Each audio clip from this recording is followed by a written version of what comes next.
ಹಿಂದೂಸ್ತಾನವು ಎಂದೂ ಮರೆಯದ ಭಾರತ ರತ್ನವು ನೀನಾಗು, ಕನ್ನಡ ಹಿರಿಮೆಯ ಮಗನಾಗು, ಕನ್ನಡ ನುಡಿಯ ಸಿರಿಯಾಗು. ಆಹಾ, ಏನ್ ರೀತಿ ದೇಶಭಕ್ತಿ ಗೀತೆ ಹಾಡ್ತಾ ಇದ್ಯಾ? ಹೌದು ಅನನ್ಯ, ಸ್ವಾತಂತ್ರ್ಯ ದಿನಕ್ಕೆ ಸ್ಪರ್ಧೆ ಇದೆಯಲ್ಲ, ಹಾಗಾಗಿ ಕಲಿತಾ ಇದ್ದೀನಿ.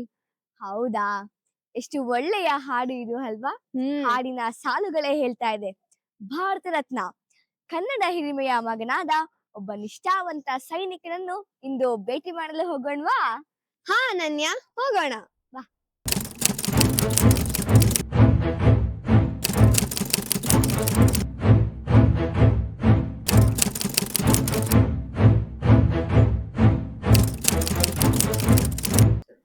ಸ್ನೇಹಿತರೆ, ನಮ್ಮ ಪ್ರೀತಿಯ ಮಾತೃಭೂಮಿ ಭಾರತ ಧೈರ್ಯ, ತ್ಯಾಗ ಹಾಗೂ ಏಕತೆಯ ಸ್ತಂಭಗಳ ಮೇಲೆ ನಿರ್ಮಿಸಲಾದ ರಾಷ್ಟ್ರ. ನಮಸ್ಕಾರ ಹಾಸನ. ಇಂದು ನಾವು ಕ್ರೈಸ್ಟ್ ಶಾಲೆಯ ಮಕ್ಕಳು ನಮ್ಮ ದೇಶದ ಸೇವೆ ಹಾಗೂ ರಕ್ಷಣೆಗಾಗಿ ತಮ್ಮ ಜೀವನವನ್ನೇ ಮುಡಿಪಾಗಿಟ್ಟ ಒಬ್ಬ ನಿಷ್ಠಾವಂತ ಸೈನಿಕ ಶ್ರೀ ವಸಂತ್ ಕುಮಾರ್ ಸರ್ ಅವರೊಂದಿಗೆ ಮಾತನಾಡುವ ಸೌಭಾಗ್ಯ ದೊರಕಿದೆ. ಅವರ ಸ್ಫೂರ್ತಿದಾಯಕ ಕಥೆಯನ್ನ ಕೇಳೋಣ ಬನ್ನಿ. ನಮಸ್ತೆ. ನಮಸ್ತೆ. ಇಂದು ದೇಶದ ಯೋಧನ ಜೊತೆಗೆ ಕುಳಿತುಕೊಳ್ಳುವ ಒಂದು ಸಂದರ್ಭ ಸಿಕ್ಕಿದೆ, ತುಂಬಾ ಖುಷಿ ಅನ್ನಿಸ್ತಿದೆ ಸರ್. ನೀವು ಬಂದಿರೋದು, ನಮ್ಮನ್ನ ಇಂಟರ್ವ್ಯೂ ಮಾಡ್ತಾ ಇರೋದು ನಮ್ಗೆ ತುಂಬಾ ಖುಷಿ ಅನ್ಸುತ್ತೆ. ಸರ್, ನೀವು ಎಲ್ಲಿ ಹುಟ್ಟಿದ್ದು, ಹಾಗೆ ನಿಮ್ಮ ಬೇರುಗಳು ನಿಮ್ಮ ಮಿಲಿಟರಿ ಪಯಣವನ್ನ ಹೇಗೆ ರೂಪಿಸಿದ್ದು ಸರ್? ನಾನು ಹುಟ್ಟಿದ್ದು ಚಿಕ್ಕಹಳ್ಳಿಯಲ್ಲಿ, ಚಿಗಹಳ್ಳಿ ಅಂತ ಎಂಬ ಗ್ರಾಮ, ಇಲ್ಲಿ ಕೌಶಿಕ ಪೋಸ್ಟ್ ಶಾಂತಿಗ್ರಾಮ ಹೋಬಳಿ ಅಂತ ಬರುತ್ತೆ. ನಾವು ಮಿಡಲ್ ಫ್ಯಾಮಿಲಿನಲ್ಲಿ ಜನಿಸಿದ್ದು. ಸರ್, ನಿಮ್ಗೆ ಮಿಲಿಟರಿಯಲ್ಲಿ ಕಾರ್ಯನಿರ್ವಹಿಸಲು ಪ್ರೇರಣೆ ಏನು ಸರ್? ಪ್ರೇರಣೆ ಏನಂದ್ರೆ, ನಾವು ಒಂದು ಮಿಡಲ್ ಫ್ಯಾಮಿಲಿ ನಾವು ಏನೋ ಒಂದು ಜೀವನ ನಿರೂಪಿಸಬೇಕು ಅನ್ನೋದು ಇತ್ತು. ಹಂಗಾಗಿ ನಾವು ಪ್ರಯತ್ನ ಮಾಡ್ತಾ ಇದ್ದಾಗ ಆಯ್ತು, ಸೆಲೆಕ್ಷನ್ ಆಗಿ ಹಿಂಗೆ ನಾವು ಜೀವನ ನಿರೂಪಿಸ್ಕೊಳ್ಳೋಕ್ಕೆ, ಫ್ಯಾಮಿಲಿ ಎಲ್ಲನೂ ಕಾಪಾಡ್ಕೊಳ್ಳೋಕ್ಕೆ, ದೇಶ ಸೇವೆ ಮಾಡೋಕ್ಕೆ ಹೋಗ್ಬೇಕಾಗ್ಬಿಡ್ತು. ಸರ್, ನಿಮ್ಮ ಕುಟುಂಬದವರು ಹಾಗೆ ಇತರ ಸ್ನೇಹಿತರು ನಿಮ್ಮನ್ನ ಹೇಗೆ ಪ್ರೋತ್ಸಾಹಿಸಿದರು ಸರ್? ಕುಟುಂಬದವರು ಹೆಂಗೆ ಪ್ರೋತ್ಸಾಹಿಸಿದ್ರು ಅಂದ್ರೆ, ನಾವು ಮಿಡಲ್ ಫ್ಯಾಮಿಲಿ ದೃಷ್ಟಿಯಿಂದ ಹೋಗಿ ನಮಗೆ ಅವಶ್ಯಕತೆ ಇದ್ದಾಗ ನಾವು ಹೋದಾಗ ಮನೇಲಿ ಕುಟುಂಬದವರೆಲ್ಲರೂ ಸಪೋರ್ಟ್ ಮಾಡಿದ್ರು. ಆಮೇಲೆ ನಾವು ಸರ್ವಿಸಲ್ಲಿ ಇದ್ದಾಗಲೂ ಅವು ಬಹಳ ಎಡರು ತೊಡರುಗಳು ಬಂದು ಅವೆಲ್ಲನೂ ನಿಭಾಯಿಸ್ಕೊಂಡು ನಾವು ಸರ್ವಿಸ್ ಮಾಡಿದ್ವಿ. ಸರ್, ನಿಮ್ಮ ಜೀವನ ವೃತ್ತಿಯಲ್ಲಿ ನೀವು ಅನುಭವಿಸಿದ ಕಷ್ಟಗಳೇನೇನು ಸರ್? ಹಾಗೆ ಅದನ್ನೆಲ್ಲ ಹೇಗೆ ಜಯಿಸಿದ್ರಿ?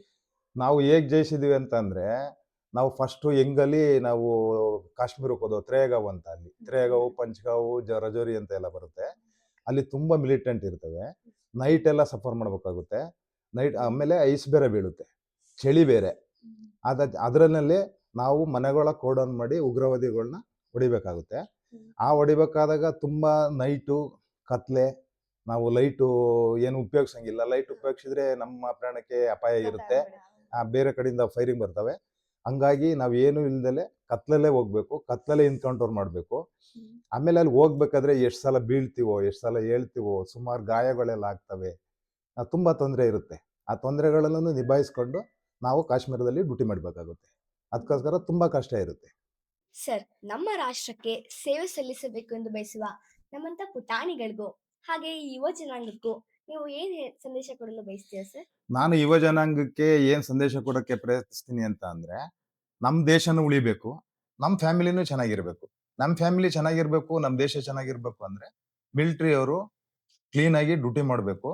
ಕ್ಲೀನ್ ಆಗಿ ಡ್ಯೂಟಿ ಮಾಡಿ ಅಲ್ಲಿ ಅವರು ನಮ್ಮ ಬಾರ್ಡರ್ನ ಸ್ವಚ್ಛತೆಯಿಂದ ಯಾವ್ದು ತೊಂದರೆ ಇಲ್ದಂಗೆ ಕಾದ್ರೆ ನಮ್ಮ ದೇಶ ಚೆನ್ನಾಗಿರುತ್ತೆ. ಅದಕ್ಕೋಸ್ಕರ ಯುವ ಜನಾಂಗಕ್ಕೂ ನಾನು ಪ್ರೇರಣೆಯಾಗಿ ಹೇಳ್ಬೇಕು ಅಂತಂದ್ರೆ, ನಮ್ಮ ದೇಶ ಸೇವೆಗೆ ಮಿಲಿಟರಿಗೂ ಸೇರ್ಬೇಕು, ಪ್ರೇರಣೆನೂ ಕೊಡಬೇಕು ಅಂತ ಬಯಸ್ತೀನಿ. ನಾವು ನಮ್ಮ ದೇಶದ ಯೋಧನ ಜೊತೆಗೆ ಇಷ್ಟು ಹೊತ್ತು ಮಾತನಾಡಿದ್ದೆವು. ಇವರ ಮಾತುಗಳು ನಮ್ಮಲ್ಲಿ ಅನೇಕರಿಗೆ ಸ್ಫೂರ್ತಿಯಾಗಲಿ ಎಂದು ಆಶಿಸುತ್ತೇನೆ. ನಮ್ಮ ಶಾಲೆಯ ಪ್ರಾಂಶುಪಾಲರು, ಆಡಳಿತ ಅಧಿಕಾರಿಗಳು, ಕ್ಯಾಂಪಸ್ ಡೈರೆಕ್ಟರ್ ಅವರು, ಶಿಕ್ಷಕೇತರ ವರ್ಗದವರು ಹಾಗೂ ನಮ್ಮ ಶಾಲೆಯ ಎಲ್ಲ ಮಕ್ಕಳ ಪರವಾಗಿ ನಾವು CSH ನ್ಯೂಸ್ ಸ್ಪಾರ್ಕಲ್ ಸದಸ್ಯರು ನಮ್ಮ ಸೈನಿಕ, ನಮ್ಮ ನಾಯಕ ಶ್ರೀ ವಸಂತ್ ಕುಮಾರ್ ಸರ್ ಅವರನ್ನು ಗೌರವಿಸಬೇಕೆಂದು ವಿನಂತಿಸಿಕೊಳ್ಳುತ್ತೇನೆ.